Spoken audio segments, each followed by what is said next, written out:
আসসালামু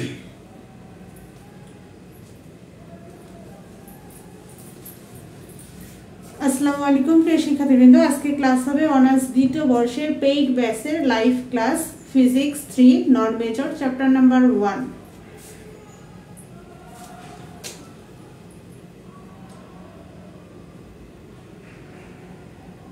দ্বিতীয় বর্ষ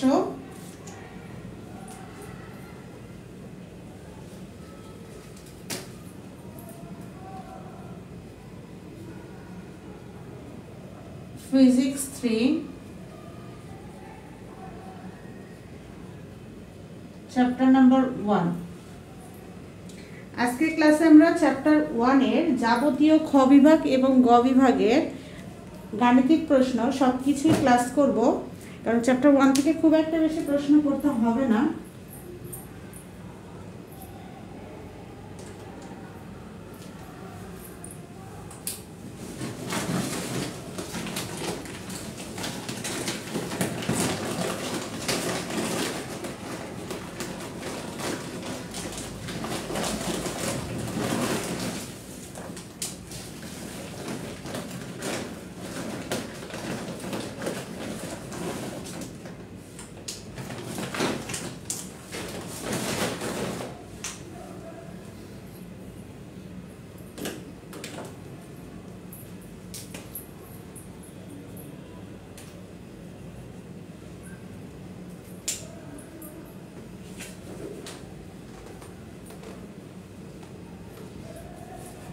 পেইড ব্যাচের গত ক্লাসে আমি ফিজিক্স 3 চ্যাপ্টার নাম্বার 1 এর কি প্রশ্ন পড়তে হবে খ বিভাগ এবং গ বিভাগ এবং গাণিতিক প্রশ্নের জন্য তার একটা সাজেশন আমি দিয়েছিলাম। আজকে সেই সাজেশনের উপর ভিত্তি করে লাইভ ক্লাসটি নিব। তাহলে ফার্স্টে দেখো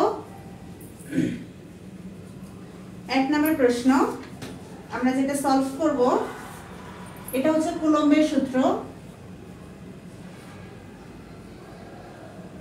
কুলম্বের সূত্র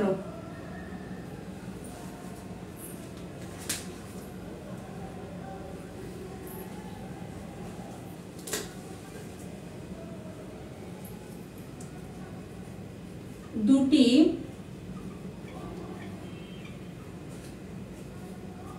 চার্জের মধ্যে পারস্পরিক আকর্ষণ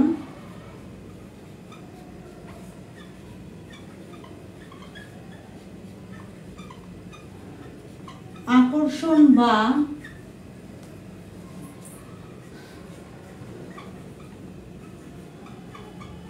বিকর্ষণ বলের মান, আকর্ষণ বা বিকর্ষণ বলের মান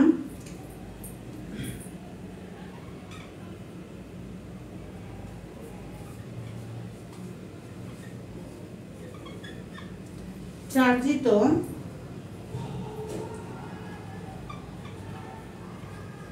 কণা দুটির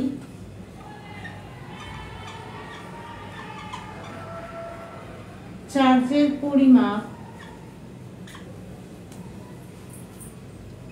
পরিমাণের গুণফলের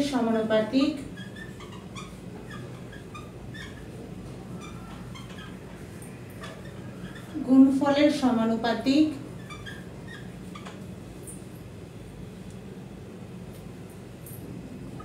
এবং চার্জ দুটির মধ্যবর্তী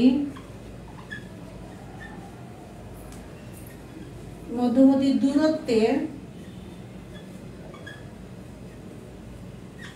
বর্গের ব্যস্তানুপাতিক।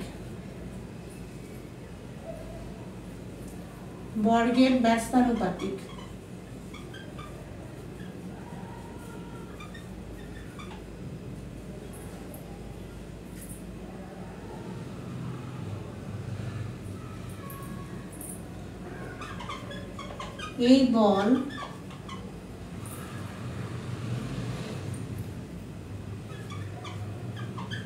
চার্জ দুটির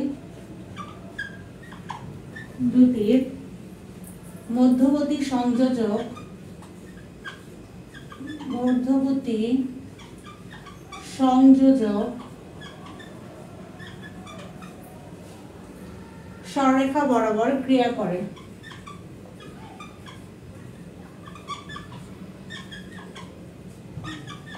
বরাবর ক্রিয়া করে, এটাই হচ্ছে আমাদের কুলম্বের সূত্র। যারা ক্লাসে জয়েন করেছো পেইড বেস স্টুডেন্ট, তোমরা অবশ্যই ক্লাস চলাকালীন যে প্রশ্নগুলো আমি বোর্ডে করে দিচ্ছি সেগুলো নোট করবে এবং ক্লাস শেষ হলে তোমাদের যেটা সাপোর্ট গ্রুপ রয়েছে সেখানে নোটগুলো শেয়ার করবে।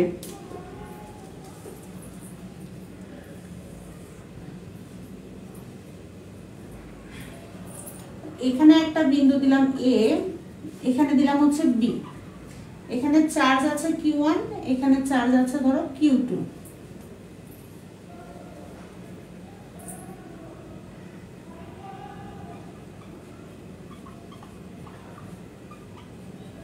সূত্রানুসারে F সমানুপাতিক Q1 Q2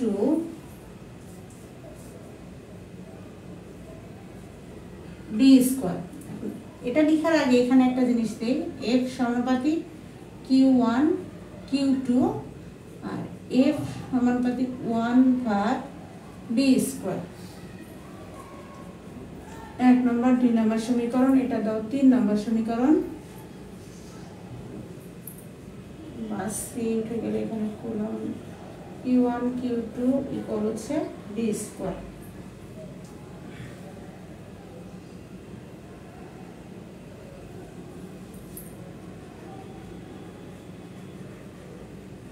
শূন্য মাধ্যমে c ইকুয়াল 1 হলে F equal Q1 Q2 equal হচ্ছে d স্কয়ার।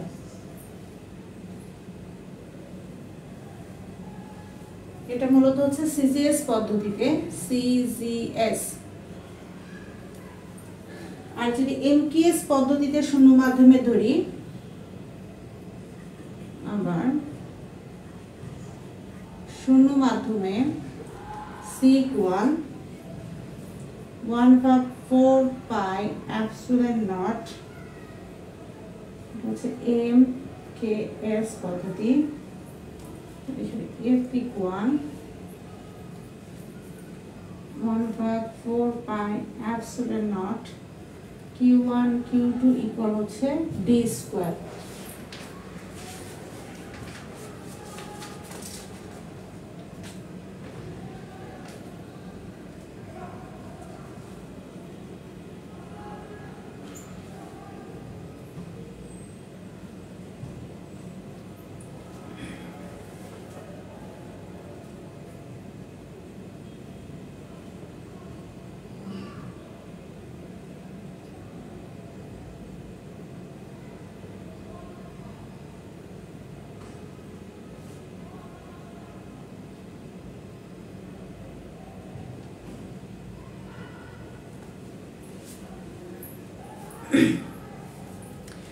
তাহলে আমাদের প্রশ্নটি ছিল ফিজিক্স 3 চ্যাপ্টার নাম্বার 1 এর একটা গ বিভাগের প্রশ্ন, কুলম্বের সূত্রটি বিবৃতি ও ব্যাখ্যা করো।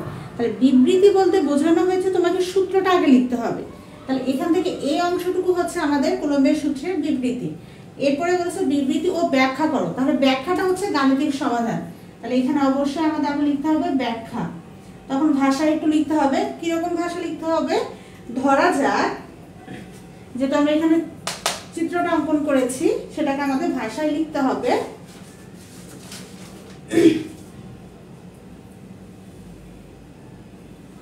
বলতে হবে যে ধরা যাক কোনো শূন্য মাধ্যমে Q1 এবং Q2 দুটি বিন্দু আধান চার্জ, এরা পরস্পরে d দূরত্বে অবস্থান করে। তাহলে এটা পরস্পরে d দূরত্বে অবস্থিত। যদি চার্জ দ্বয় অর্থাৎ Q1 এবং Q2 এই দুটি চার্জ বা আধান দ্বয় যদি তার উপরে যদি F বল প্রয়োগ করা হয়, F বল প্রয়োগ করা হয়, তাহলে কুলম্বের সূত্র অনুসারে আমরা পাবো যে F সমানুপাতিক Q1 Q2 ইকুয়াল হচ্ছে d স্কয়ার। এটা আগে আমরা পাবো না, কারণ আমাদের এখানে দুইটা সমীকরণ দেখা যাচ্ছে, 1 নম্বর 2 নম্বর। 1 নম্বরে দেখা যাচ্ছে যে এখানে F সমানুপাতিক Q1 Q2, এটা কিভাবে পেলাম, আমাদের সূত্রে দেখো উপরের লাইনে লেখা আছে দুটি চার্জের মধ্যে পারস্পরিক আকর্ষণ বা বিকর্ষণ বলের মান চার্জিত কণা দুটির চার্জের পরিমাণের গুণফলের সমানুপাতিক। তাহলে এখানে যে এফটা দেখা যাচ্ছে, এই এফটা হচ্ছে বল। কি ধরনের বল? এটি হচ্ছে এ এবং এই বি, এই শূন্য মাধ্যমে যে দুটি চার্জ দেখা যাচ্ছে বা আধান দেখা যাচ্ছে Q1 এবং Q2, তাদের মধ্যকার আকর্ষণ এবং বিকর্ষণ বলের মানটি হচ্ছে F।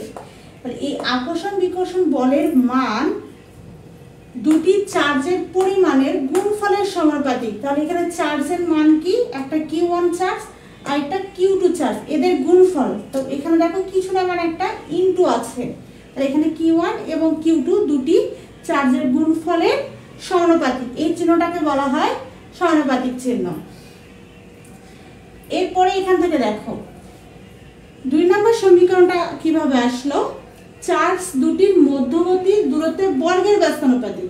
তাহলে আবারও এই Q1 এবং Q2 দুটি বিন্দু আধান বা চার্জের মধ্যকার আকর্ষণ এবং বিকর্ষণ বলের মান, এদের যে মধ্যবর্তী দূরত্ব, এখানে একটা আধান এখানে একটা আধান, দুইটার মধ্যবর্তী দূরত্ব কোথায়? এই ডি বিন্দু। এই মধ্যবর্তী দূরত্বের বর্গের ব্যস্তানুপাতিক। তাহলে এখানে দূরত্বের উপরে একটা বর্গ, দেখো ডির উপরে কিন্তু স্কোয়ার দেওয়া আছে, তাহলে বর্গের ব্যস্তানুপাতিক। ব্যস্তানুপাতিক মানে হচ্ছে ভাগ, তাই এখানে 1 ডিভাইডেড ডি স্কোয়ার।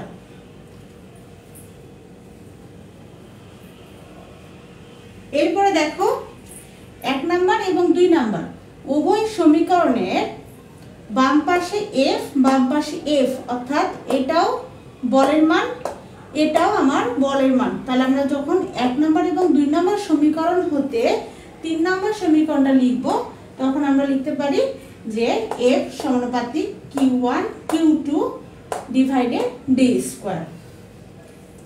এখানে সমানুপাতিক যে চিহ্নটা দেখা যাচ্ছে, এই যে সমানুপাতিক চিহ্ন, এই সমানুপাতিক চিহ্নটা আমাদের তুলে দিতে হবে, ফলে আমরা একটা সমানুপাতিক ধ্রুবক পাবো যেটা হচ্ছে সি। সি কে বলা হয় কুলম্বের সমানুপাতিক ধ্রুবক। তো বর্তমানে 9-10 এর নতুন ভার্সনে যে বইগুলো বের হয়েছে, সেখানে আবার কুলম্বের সূত্রে সমানুপাতিক ধ্রুবক সি না দিয়ে আবার কোনো কোনো জায়গায় কেও দেওয়া আছে। তো এটা কোনো ম্যাটার না, তোমরা যেভাবে লিখো না কেন, কেও যদি সমানুপাতিক ধ্রুবক ইউজ করো বা সি সমানুপাতিক ধ্রুবক ইউজ করো, অবশ্যই সেটাকে ইন্ডিকেট করে বলবে যে কে একটি কুলম্বের সমানুপাতিক ধ্রুবক অথবা সি একটি কুলম্বের সমানুপাতিক ধ্রুবক। তবে সবথেকে বেশি ভালো হয় সিটাকেই সমানুপাতিক ধ্রুবক হিসেবে ধরার কুলম্বের, এটাই গ্রহণযোগ্য। কারণ আমরা আগে থেকেই দেখে এসেছি বা পড়ে এসেছি ফিজিক্সের কুলম্বের ক্ষেত্রে সিটাকেই সূত্রেও ইউজ করা হয়েছে। তবে জানি না নতুন ভার্সন যেটা 9-10 এ, তাদের আবার এখানে কে কে কুলম্বের সমানুপাতিক ধ্রুবক ধরা হয়েছে। এরপরে দেখো যে এই যে সিটা সমানুপাতিক যে ধ্রুবক, এই সির মানের উপর ডিপেন্ড করে কুলম্বের সূত্রটা কতভাবে আমরা লিখতে পারি। তো যদি আমরা সিজিএস পদ্ধতিতে শূন্য মাধ্যমে কুলম্বের সমানুপাতিক ধ্রুবক সির মানটা 1 ধরি, তাহলে সেক্ষেত্রে আমরা বিকর্ষণ আকর্ষণ বলের মানটা লিখতে পারি F ইকুয়াল সির পরিবর্তে এখানে 1 হবে, 1 এর সঙ্গে Q1 Q2 divided D square গুণ করে দিলে Q1 Q2 ডিভাইডেড ডি স্কয়ারই হয়। তাহলে এটা হচ্ছে আমাদের কি পদ্ধতিতে? সিজিএস পদ্ধতিতে কুলম্বের সূত্র। এরপরে যদি আমরা এমকেএস পদ্ধতিতে শূন্য মাধ্যমে কুলম্বের মান 1/4 ধরি, তাহলে সেক্ষেত্রে আমরা কুলম্বের সূত্র পাবো F ইকুয়াল সির পরিবর্তে 1 divided 4πε0 Q1 Q2 divided D square. আমরা মূলত এমকেএস পদ্ধতিতে যে কুলম্বের সূত্রটা দেখতে পাচ্ছি এখানে, এটা ইউজ করে কিন্তু গাণিতিক প্রশ্নের সমস্যা সমাধান করে থাকি, এটাকে বেশি গ্রহণযোগ্য ধরা হয়। এখন আমরা কুলম্বের সূত্রের দুইটা রূপ দেখলাম, একটা সিজিএস পদ্ধতিতে একটা এমকেএস পদ্ধতিতে। আবার ভেক্টর পদ্ধতিতেও কুলম্বের সূত্রে প্রকাশ করা যায়, সেক্ষেত্রে সবকিছু ঠিকই থাকবে, শুধু এখানে আরেকটা ডি থাকবে। আর এই ডিটা মূলত এই এফ অর্থাৎ বল বরাবর একটি একক ভেক্টর।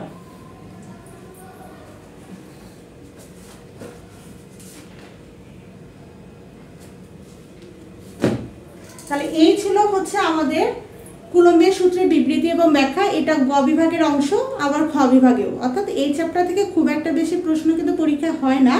যদি হয়ে থাকে তাহলে হয়তো কুলম্বের সূত্রটি খ বিভাগেও দিতে পারে, আবার গ বিভাগেও দিতে পারে।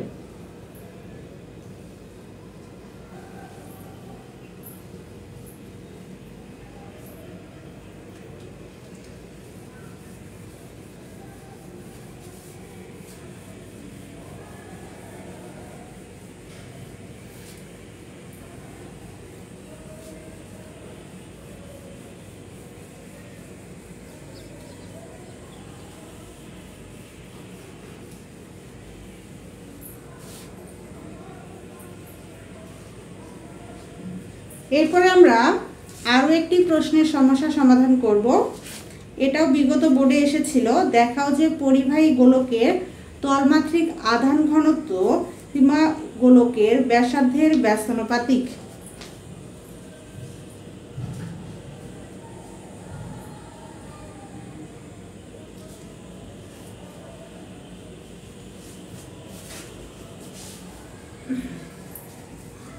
দুই নম্বর প্রশ্ন,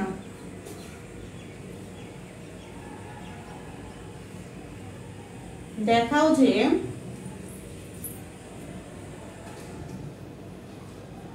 পরিবাহী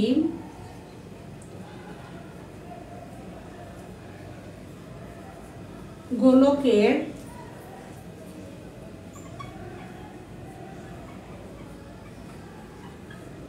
তলমাত্রিক আধান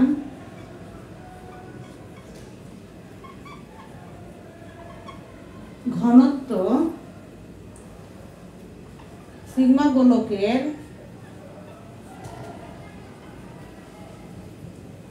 ব্যাসার্ধের ব্যস্তানুপাতিক।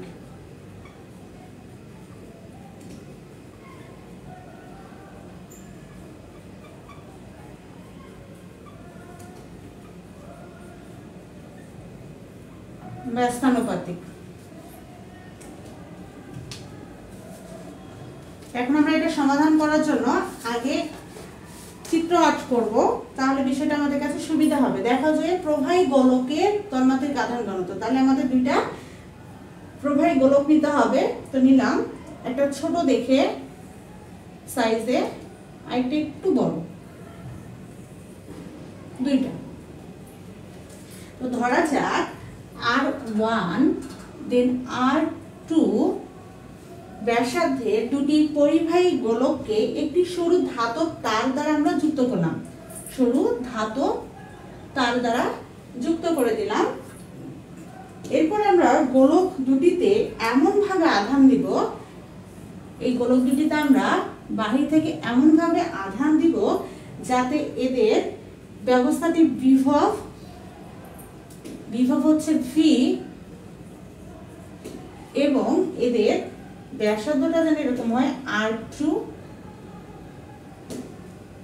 গ্রেটার দেন R1, অর্থাৎ R1 গোলকের থেকে R2 গোলকটি বড় হবে। তাহলে দেখো এই প্রশ্নের সমাধান করার জন্য আমাদের দুইটি R1 এবং R2 ব্যাসার্ধের প্রবাহী গোলক লাগবে এবং এই দুটি গোলককে আমরা বাহির থেকে এমনভাবে আধান প্রদান করব যাতে করে 2 নম্বর গোলকটি অর্থাৎ R2 ব্যাসার্ধের গোলকটি সাইজে বড় হয় এবং R1 ব্যাসার্ধের গোলকটি সাইজে ছোট হয়।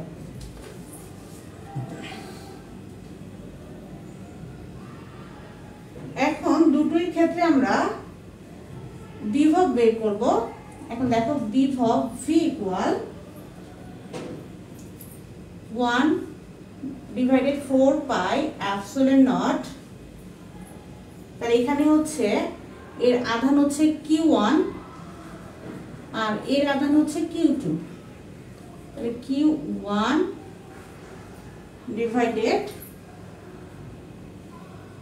ব্যাসার্ধ হচ্ছে R1। এটা প্রথম গোলকের ক্ষেত্রে। এরপরে হচ্ছে এখানে লিখতে পারো প্রথম গোলকের ক্ষেত্রে।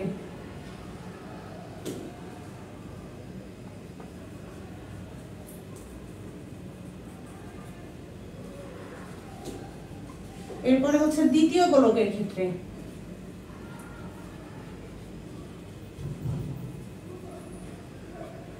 V equal 1 divided 4 by epsilon naught Q2 divided হচ্ছে R2।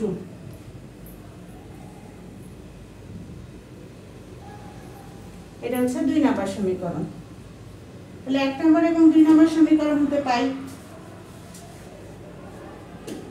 লিখি এখানে, জায়গা নেই, এখানে লিখি 1 ও 2 হতে পাই। কি কি পাচ্ছি? এটাও আমার বিভব, এই পাশেও আমার বিভব, দুইটাই বিভবের মান। তাহলে আমরা লিখতে পারি 1 divided 4 by epsilon naught Q1 divided R1 equal 1 by 4 by epsilon naught Q2 divided হচ্ছে R2। এই পাশে 1 by 4 by epsilon naught, ওই পাশে 1 by 4 by epsilon naught, দুইটাই ওই পাশ থেকে আমরা বাদ দিতে পারি। তাহলে এখানে Q1 R1 Q2 R2।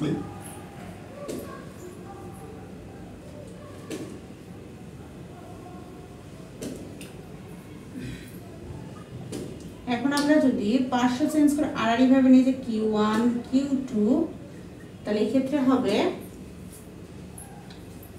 R1 R2, এটাকে দিলাম 3 নম্বর সমীকরণ।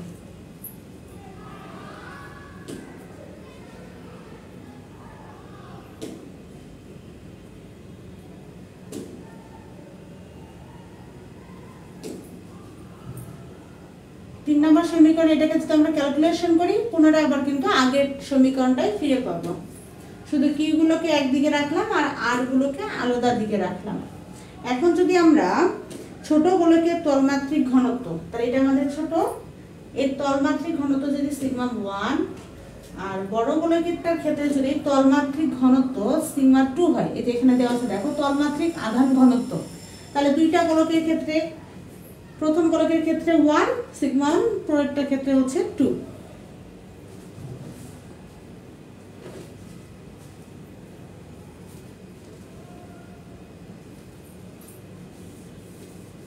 তাহলে প্রথম গোলকের ক্ষেত্রে তলমাত্রিক আধান ঘনত্ব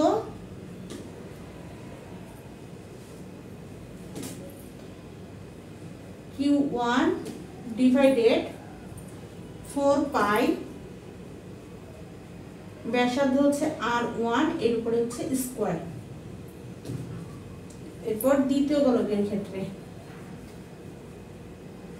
সিগমা 2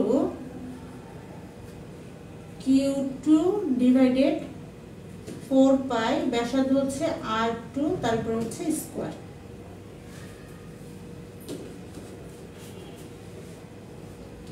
তাহলে 3 নম্বর সমীকরণ ছিল, এটা 4, আর এটা হচ্ছে আমাদের 5 নম্বর সমীকরণ।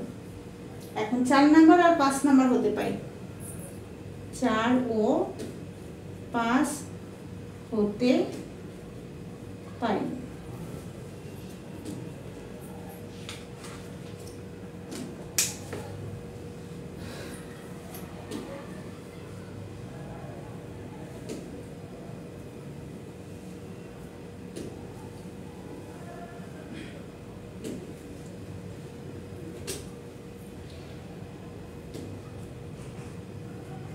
Sigma 2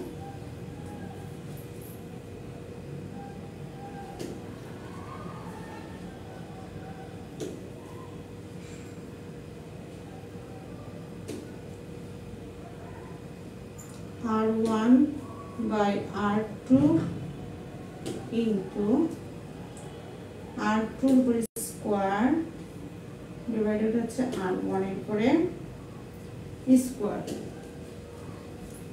তাহলে এখানে এটা এটা কেটে যাবে, এটা এটা কেটে যাবে, উপরে থাকবে R1 সরি R2 আর নিচে হচ্ছে R1।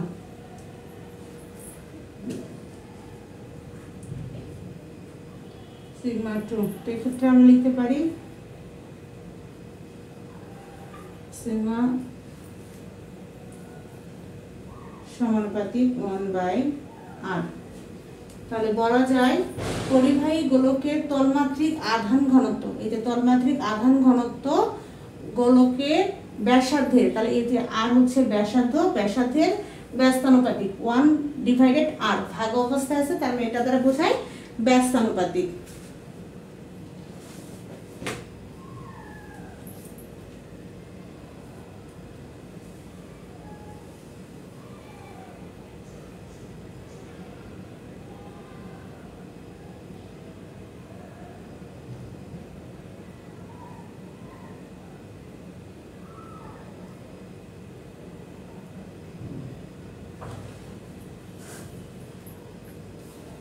ক্লাসে যারা জয়েন করেছো পেইড ভার্সেস স্টুডেন্ট, তোমরা অবশ্যই কিন্তু আজকে ক্লাসটি শেষ হলেই প্রশ্নগুলো যা বোর্ডে লিখে দিচ্ছে এগুলো নোট করে গ্রুপে জমা দিবে।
এখন আমরা চলে যাব গাণিতিক প্রশ্নের সমস্যা সমাধান এই চ্যাপ্টারে।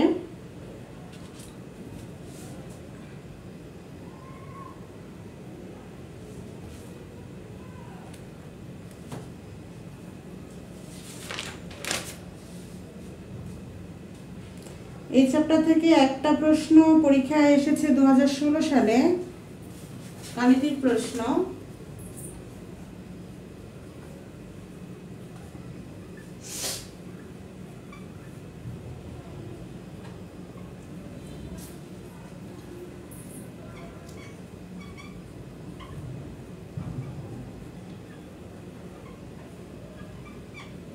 বায়ু মাধ্যমে 8 মাইক্রোকুলম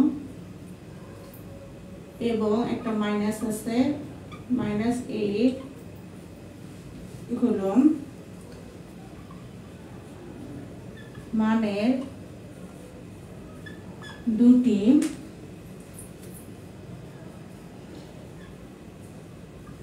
বিদ্যুৎ চার্জ পরস্পর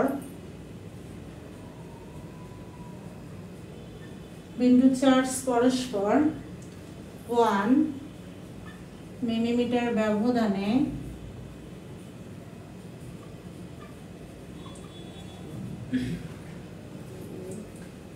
থেকে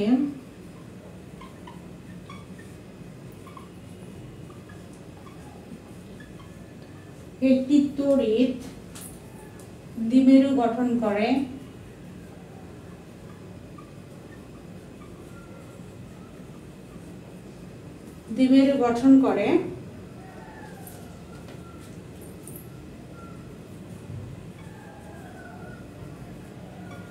দ্বিমেরুর কেন্দ্র হতে এর অক্ষ বরাবর 10 সেন্টিমিটার দূরে তড়িৎ ক্ষেত্রের প্রাবল্য কত?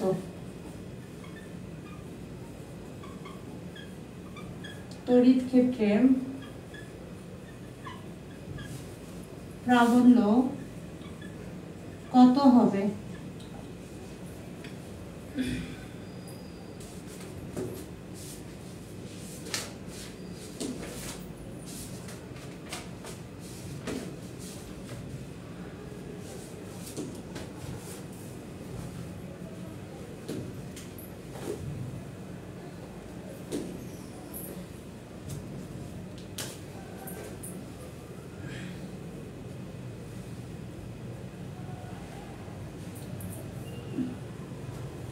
তাহলে দেখো এখানে একটা পরিবাহী, দুটা বিন্দু এ এবং বি।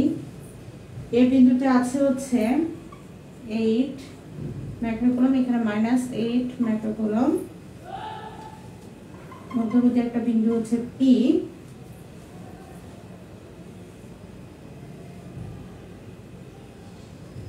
ওয়ান মিলিমিটার, এখানে 0.5, এখানে 0.5।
তড়িৎ প্রাবল্য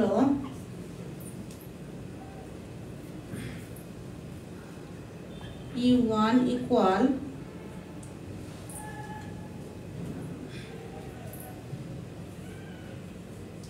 Q4 pi epsilon naught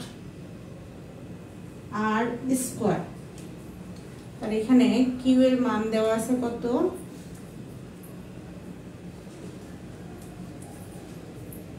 8 microcoulomb. তাহলে এখানে 8 ইনটু 10 ইনভার্স 6 কুলম। তাহলে দেখো এখানে হচ্ছে মাইক্রোকুলম ছিল, তাহলে এখান থেকে শুধু কুলম্ব, যদি কুলম্ব বের করি তাহলে এখানে কি হবে 8 ইনটু 10 ইনভার্স 6, 6টা একটু উপরে দেই, কুলম্ব।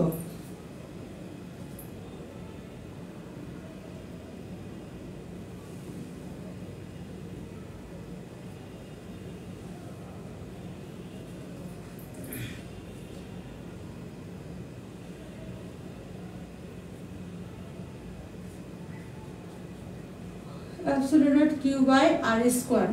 সূত্রটা এইভাবে লিখলেও হবে, আবার এইভাবে লিখলেও হবে।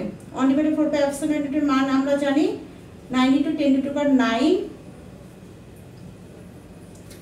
তাহলে এখানে q এর মানও পেলাম 8 × 10 ইনভার্স 6। এখন দরকার হচ্ছে r এর মান। এখন দেখো এখানে একটা পরিবাহী a বিন্দুতে এটা ছিল একটা আধানের মান, বি বিন্দুতে এটাও ছিল একটা আধানের মান।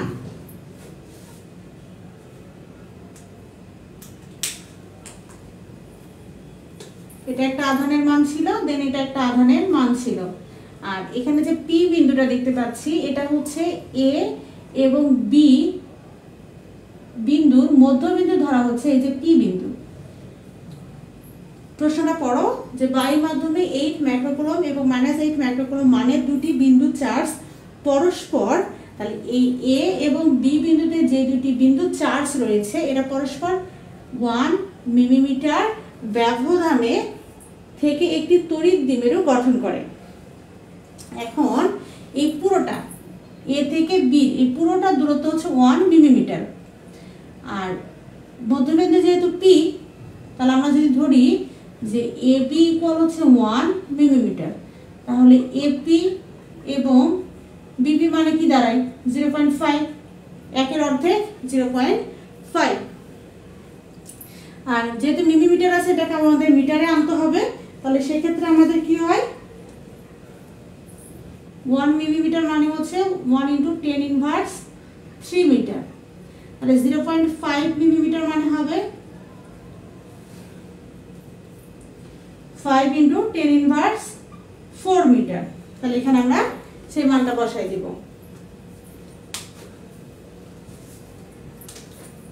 তাহলে দিব এখানে 5 × 10 ইনভার্স 4, এর উপরে ছিল স্কয়ার, স্কয়ার দিব। তাহলে এখানে মান আসবে হচ্ছে 2.88 into 10 to the power 11 Newton meter, Newton coulomb inverse 1। তাহলে এখানে কিন্তু আমি শুধু লিখেছি তড়িৎ প্রাবল্য, কিন্তু কিসের ভিত্তিতে তড়িৎ প্রাবল্য এই কথাটা চাইলে তোমরা এখানে উল্লেখ করতে পারো। সেটা হচ্ছে এই যে আমরা আধানটা পেয়েছিলাম, এই আধানের প্রেক্ষিতে মধ্যবিন্দু পিতে বা পি বিন্দুতে তড়িৎ প্রাবল্য E1 = 1/4πε0 Q / r²। মান বসায় দিবা, কাজ শেষ।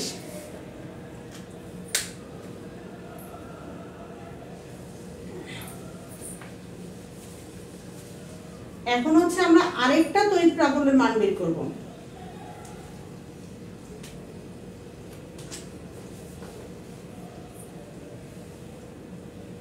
এখন মধ্যবিন্দু হতে এখানে লিখব যে মধ্যবিন্দু, তার মধ্যবিন্দুটা হচ্ছে P,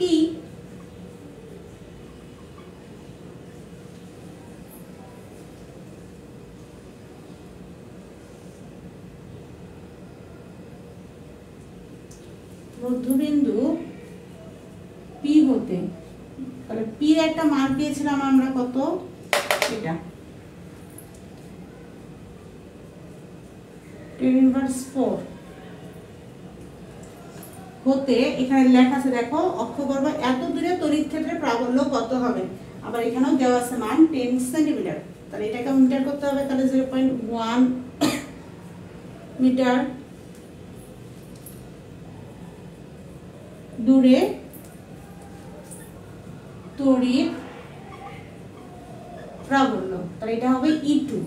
তাহলে দেখো এখানে দুইটা তড়িৎ প্রাবল্য বের করলাম, একটা হচ্ছে A এবং B পরিবাহীর দুটি বিন্দু চার্জের মধ্যবিন্দুতে এই P তে একটা তড়িৎ প্রাবল্য বের করলাম। এরপরে তড়িৎ প্রাবল্যটা বের করব এই মধ্যবিন্দু হতে 10 সেন্টিমিটার দূরে তড়িৎ ক্ষেত্রের প্রাবল্য বের করব। তাহলে সেই ক্ষেত্রে আমরা আরেকটা তড়িৎ প্রাবল্য মান বের করব। তাহলে মধ্যবিন্দু হতে 10 সেন্টিমিটার দূরে, তাহলে মধ্যবিন্দুর মান একটা পেয়েছিলাম আমরা 5 × 10⁻⁴, তাই এখানে মানটা দিয়েছি। তা হতে 10 সেন্টিমিটার, মিটার আনলে 0.1 মিটার দূরে তড়িৎ প্রাবল্য হচ্ছে E2 = Q / 4πε0 r²।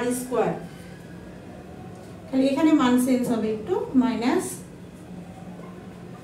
স্কয়ার।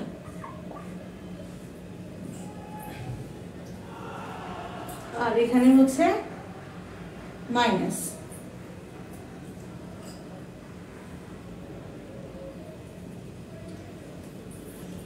কারণ আমরা এখানে হচ্ছে E1 এর ক্ষেত্রে নিয়েছিলাম 8 মাইক্রোকুলম, এই আধানটা নিয়েছিলাম, আর E2 তড়িৎ প্রাবল্যের ক্ষেত্রে আধানটা নিব -8 মাইক্রোকুলম।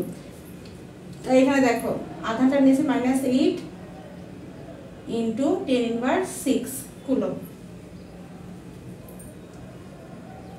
এখন এখানে ক্যালকুলেশন করলে অ্যান্সার আসবে, যেহেতু মাইনাস আছে একটা সামনে, তাহলে মাইনাস থাকবেই। 72.02 × 10⁻³ নিউটন কুলম্ব ইনভার্স 1।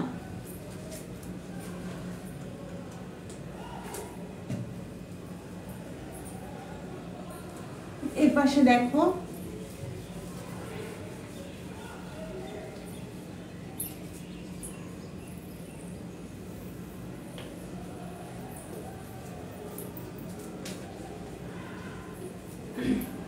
এখন আমাদের টোটালি তড়িৎ প্রাবল্যের মান = U1 প্লাস হচ্ছে E2। তাহলে E1 এর মান বের করেছিলাম 2.88 × 10⁻11, আর E2 এর মান যেহেতু মাইনাস আছে তাহলে প্লাস মাইনাস মাইনাস 72.02 × 10⁻³ ক্যালকুলেশন করলে মান আসবে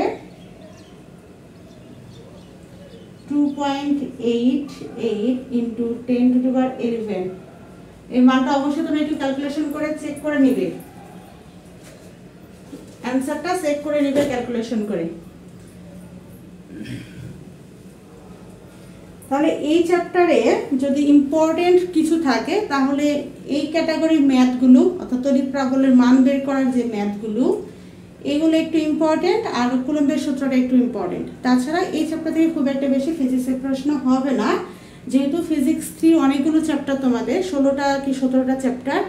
তো বেশিরভাগ ক্ষেত্রে ফিজিক্সের 1 নম্বর চ্যাপ্টারটা খুব একটা বেশি গুরুত্বপূর্ণ না, এর পরবর্তী যে চ্যাপ্টারগুলো রয়েছে সেগুলো একটু মোটামুটি গুরুত্বপূর্ণ, আর লাস্টের চ্যাপ্টারগুলো গ বিভাগের জন্য খুবই গুরুত্বপূর্ণ। তো এগুলো ধাপে ধাপে তোমাদের চ্যাপ্টার ভিত্তিক যখন ক্লাস নেব ধাপে ধাপে সব চ্যাপ্টারই বলে দিব।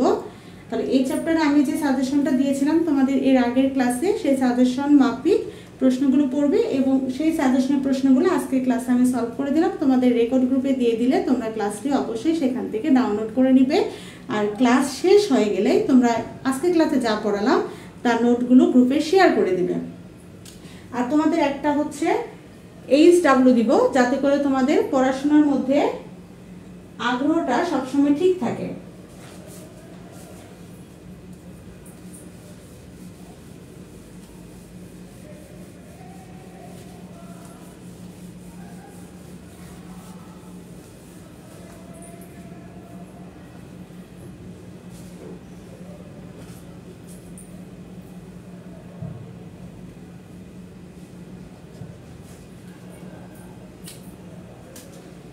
আজকের ক্লাসে HW দেখো,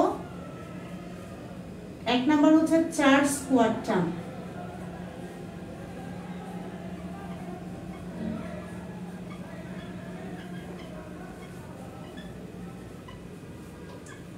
বলতে কি বোঝো?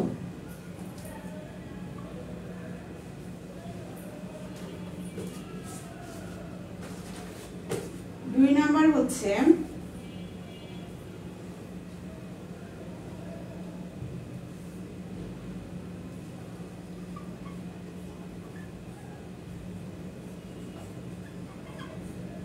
চার্জের নিত্যতার সূত্র।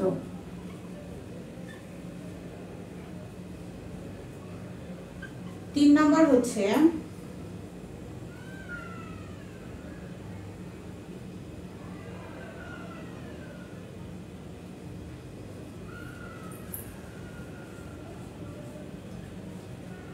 চার্জের তল ঘনত্ব কি। 5 নাম্বার হচ্ছে আধান কি। আধান কি, সরি 4 নাম্বার হচ্ছে আধান কি। 5 নাম্বার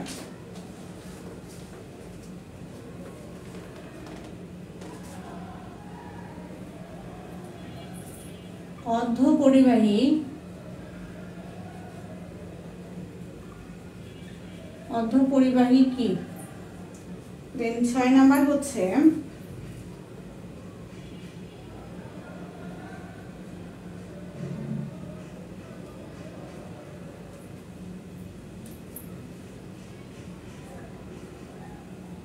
বৈদ্যুতিক বলরেখা। বৈদ্যুতিক বলরেখা কি। সরি 7 নাম্বার হচ্ছে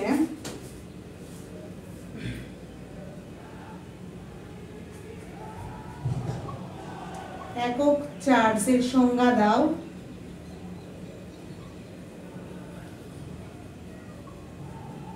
7 নাম্বার। দেন 8 নাম্বার হচ্ছে পরাবৈদ্যুতিক ধ্রুবক কি।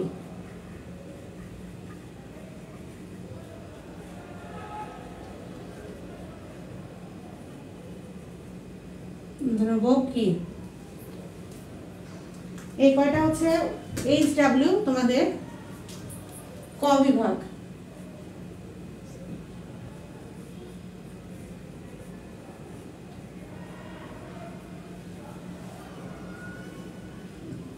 তাহলে ক্লাস শেষ করে তোমরা অবশ্যই ফিজিক্স 3 চ্যাপ্টার 1 এর ক বিভাগের 7টি প্রশ্ন, ক বিভাগের 8টি প্রশ্ন, খ এবং গ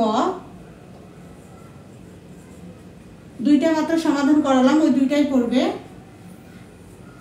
আরেকটা শুধু গড় জন্য গাণিতিক প্রশ্ন। এই সবগুলো আজকের ক্লাসে কিন্তু আমি তোমাদের দেখে দিলাম, এই সবগুলোই ক্লাস শেষ করে নোট করে গ্রুপে জমা দিবে।